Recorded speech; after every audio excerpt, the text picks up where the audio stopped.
De retour dans l'Africa Newsroom, Gemal Taleb, Gracien Roukendikiza et Daouda Tal, nos éditorialistes, sont toujours avec nous et tout de suite, c'est le dossier du jour.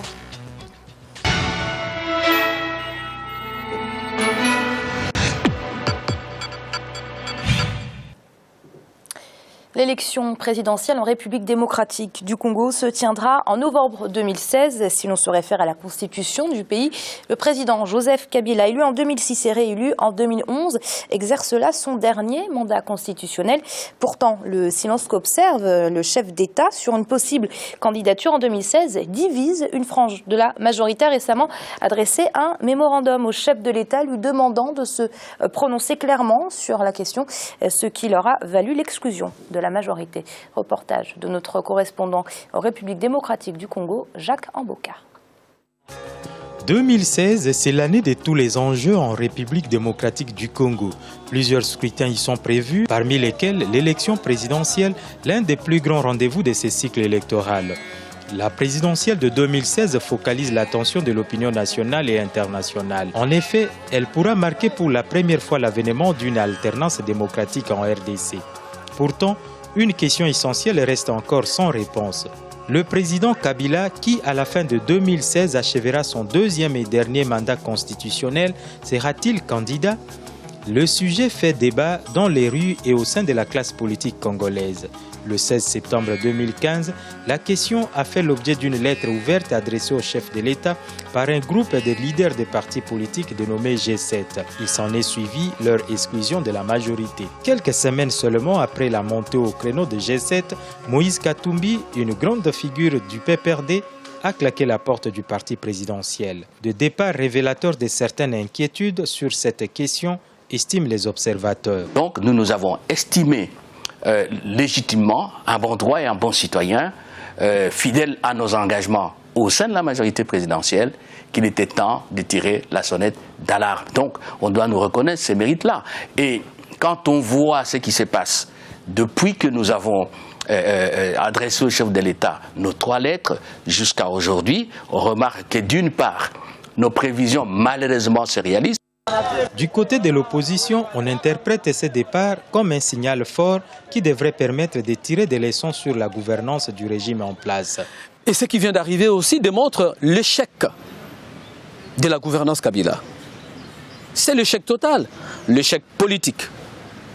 Parce que lui qui s'est appelé à un moment donné, ou qu'on a appelé à un moment donné le père de la démocratie, pour avoir promulgué la Constitution 2006, s'est révélé aujourd'hui la personne qui étouffe la démocratie. Et à l'intérieur, ce n'est pas nous qui l'avons dit, à l'intérieur de son propre système, son conseiller spécial en matière de sécurité, il dit que vous n'êtes pas démocrate, messieurs. Mais alors, vous n'êtes plus père de la démocratie. Au niveau de la majorité, bien que certains reconnaissent une crise au sein de leur famille politique, l'on juge prématuré la démarche menée par le G7. Le président de la République, Joseph Kabila, a été élu pour 5 ans et son mandat court encore. Par conséquent, on doit les laisser aller jusqu'au bout. Je ne peux pas nier, il y a crise. Quand dans une même famille, certains enfants commencent à quitter et dire celui-ci n'est pas mon père, celui-ci n'est pas ma maman, il y a une crise. Et je ne peux pas les cacher, c'est vrai, il y a une crise. Mais la crise, je crois que sera résolue par le dialogue. Voilà. Le concerné lui-même n'a rien dit. Il dit qu'il va respecter la Constitution. Attendons voir. Vous êtes pressé, il a encore 14 mois ou, je ne sais pas, au minimum 14 mois en tout cas, pour se prononcer. Certains dans la majorité semblent ne pas accorder d'importance au départ enregistré. Mais pour les observateurs, c'est là à l'heure de stimuler d'autres membres à afficher leur autonomie vis-à-vis de la majorité. À titre illustratif, l'élection le samedi 17 octobre du premier vice-président de l'Assemblée nationale qui a vu 2 candidats de la majorité présidentielle se disputer ces postes alors que l'un avait déjà les quitus de sa famille politique. Je suis content d'avoir fait ce score quand même de 169 voix comme indépendant qui s'est battu avec sa famille politique.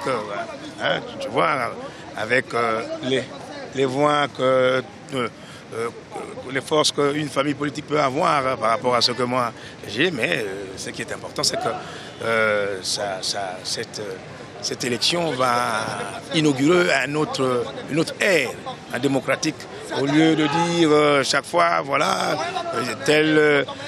l'autorité morale a décidé, a fait ceci, a fait cela. Le 5 octobre, le chef de l'État Joseph Kabila a réuni autour de lui à sa ferme de Kingakati, dans la périphérie de Kinshasa, les députés et sénateurs de sa famille politique. Dans son discours, il a souligné l'importance du respect de la Constitution, tout en précisant n'avoir mandaté personne au sein de la majorité pour initier un quelconque processus de modification de la Constitution. Le président n'a jamais eu un discours autre que celui-là.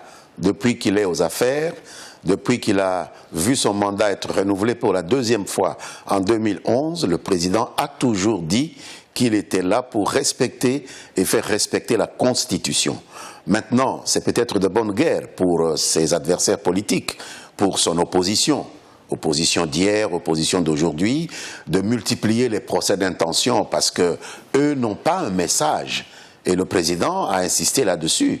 Il est possible que des gens n'aient pas de message et c'est pourquoi il estime que notre famille politique, qui a un message politique, qui a un bilan, qui est le seul d'ailleurs groupe politique à disposer d'un message et d'un bilan, ait la possibilité de gagner les élections, même si elles étaient organisées demain. Pour les membres de la majorité présidentielle, l'agitation autour de la question d'un troisième mandat du président de la République relève du procès d'intention.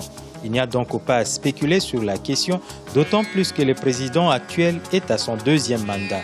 L'article 220 de la loi fondamentale de la RDC stipule « Le nombre et la durée des mandats du président de la République ne peuvent faire l'objet d'aucune révision constitutionnelle ». Le respect par tous de cette disposition peut rassurer les constitutionnalistes qui attendent de voir la RDC organiser une élection présidentielle qui conduira à l'alternance démocratique. Gracia, on l'a écouté, on l'a vu dans ce reportage, et la question qui est sur toutes les lèvres, Joseph Kabila sera-t-il candidat à sa propre succession? Ah, une grande question. Je pense que Kabila, pour modifier la Constitution, il faut vraiment forcer. Il a très peu de temps, très peu de marge pour modifier la Constitution. Par contre, Kabila peut prolonger sa période de présidence. Il y a tout. On peut, dans le pays, il peut invoquer. Et c'est ce qu'il est en train de faire en ce moment? Oui. Éventuellement, oui, il est en train de faire reculer pour gagner du temps. Il ne sait pas déjà ce qui peut se passer s'il arrive à prolonger de 2 ans. Un président il a beaucoup de leviers pour prolonger son mandat. Je dis bien le président au niveau de l'Afrique. Il peut invoquer une situation de crise, il peut y avoir une sorte d'instabilité au niveau du pays, impossibilité d'organiser les élections. Donc, il prolonge, il n'y a pas quelqu'un d'autre qui va assurer l'intérim pendant ce moment. Entre-temps, il peut voir si il peut essayer de forcer. Vous savez, en Afrique, on peut faire tout. Même si la Constitution interdit la modification, on peut toujours modifier. Même s'il ne restait pas le temps, dans certains pays, on peut toujours l'imposer. Mais cela crée toujours une instabilité dans le pays. Cela crée de la violence, ce qu'il faut vraiment essayer d'éviter. Je pense que Kabila, même s'il est encore jeune, il y a d'autres choses à faire. Il peut laisser le pays, laisser le pouvoir aux autres. Lui, il a été président. Après la mort de son père, c'est parce qu'il est président du fait qu'il était le père de Kabila, mais sinon, s'il y avait eu des élections autrement avant qu'il soit premier président, il aurait eu peu de chances de gagner les élections. Donc, cette fois-ci, il peut dire que les autres Congolais peuvent assurer leur présidence. Gémal, pourquoi autant de flou autour de l'éventuelle candidature du président Joseph Kabila? Alors, moi, je suis très embêté avec la République démocratique du Congo pour beaucoup de raisons. La première, c'est que je n'ai pas l'habitude de taper sur les chefs d'État africains. Je trouve que beaucoup le font, beaucoup le font. C'est même un sport, généralement, en Occident. Et je n'aime pas, en général, crier avec la meute. C'est le cas de la République démocratique du Congo, malheureusement, je le fais. Je suis très embêté, pas pour la modification de la Constitution. J'ai une position là-dessus, je l'exprime souvent sur Africa 24.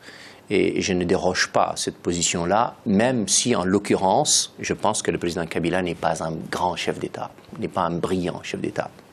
Et je pense qu'il lui a manqué beaucoup d'occasions de s'exprimer comme grand leader ou de s'imposer comme tel. Je suis très embêté avec une élection présidentielle à un tour. Je considère toujours que le suffrage de la population est toujours très limité quand l'élection a un tour et que logiquement, pour que la démocratie s'exprime sérieusement, le deuxième tour s'impose. C'est un avis. Les autres en ont d'autres, je les respecte, bien entendu. C'est la modification de la Constitution, encore une fois, je demeure fidèle à moi-même. Je pense qu'un texte constitutionnel, contrairement à ce que disait tout à l'heure Gratien, on ne peut pas interdire de le modifier. Et qu'une Constitution, quand on la modifie en respectant les conditions qu'elle a prévues elle-même pour sa modification, on la respecte. Et qu'en soi, ce n'est pas pour moi un problème, ni juridique, ni moral. Après, il peut y avoir un problème politique et je le comprends. Je le dis ici, je le répète, celui qui est là depuis 20 ans, 30 ans, 3, 4 mandats de plus, il ne fera pas davantage qu'il n'y fait déjà. Et je comprends, encore une fois, les citoyens de tel ou tel pays qui lui disent « vous êtes là depuis très longtemps ». Je pense, moi, que la bataille devrait se positionner autrement. Je déroge par rapport au cas seulement de la République démocratique du Congo, parce que c'est un problème qui se pose globalement sur tout le continent. Gratien et moi, généralement, nous ne sommes pas d'accord sur ce sujet-là. Moi, je pense que le combat aussi est celui de l'interdiction d'une élection présidentielle à un tour. C'est celle du partage de l'organisation des élections. C'est celle d'un fichier électoral respectable. C'est celle d'un collège électoral respectable et d'une institution indépendante et collégiale pour gérer les élections. C'est, de mon point de vue, beaucoup plus important que la question d'une personne ou pas. Pour revenir au cas spécifique de la République démocratique du Congo, moi je pense que, encore une fois, la guerre civile n'est pas loin. L'instabilité est encore là. Et le rôle du président Kabila n'a pas été celui d'un visionnaire capable de projeter son pays dans le XXIe siècle et dans un avenir certain.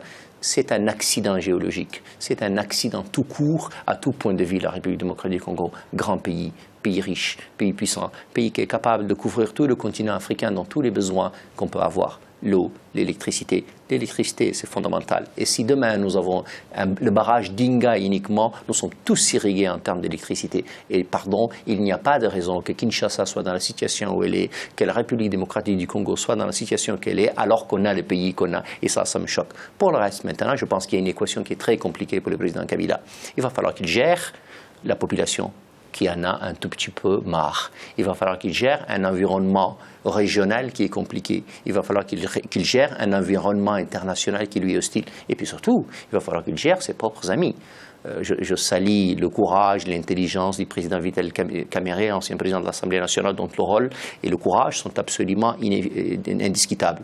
Mais aussi gérer Moïse Katumbi, le président du Katanga démissionnaire, qui lui aussi a une ambition réelle. Et ces deux hommes ne manquent ni de courage, ni de témérité, et semble-t-il sont prêts à se déterminer pour l'avenir de leur pays. Donc la situation est compliquée. Je ne parle pas encore une fois du choix en soi de la modification de l'élection. Je parle là de la situation politique. Et donc je pense que l'avenir proche, je crois qu'il a un an, un peu plus d'un an, 14 mois, il va falloir qu'il gère cette équation très compliquée pour lui. Il ne s'est pas jusqu'ici caractérisé par une grande habileté politique. Je pense qu'il va en avoir besoin. J'espère, pour ce pays important sur le continent africain, que le dialogue l'emporte parce que c'est nécessaire et qu'on évite à ce pays, encore une fois, une guerre dont il n'a tellement pas besoin parce qu'il a tellement connu. Oui, Daouda, c'est vrai que le bilan du président Joseph Kabila est particulièrement mitigé. Il aurait eu là l'occasion de prouver sa bonne foi et de prouver ses compétences en organisant les élections de manière équitable et transparente, et également en disant clairement s'il était ou non candidat. Or, il laisse le flou et sur son éventuelle candidature et sur le processus électoral. Oui, il laisse le flou, Amira, parce qu'il sait qu'il n'est plus trop populaire. Effectivement, là, il manque une bonne occasion de passer la main aux autres. Maintenant, c'est quelqu'un qui aussi n'est pas parti sur de bonnes bases. On connaît l'histoire de la RDC, le conflit à l'Est, etc., son père jusqu'à lui. Donc, dans ce cadre-là, c'est quand même très difficile de se refaire une personnalité honnête, nette, compétente, etc. Maintenant, le fait ceci dit, en démocratie, on doit quand même pouvoir laisser la main aux autres.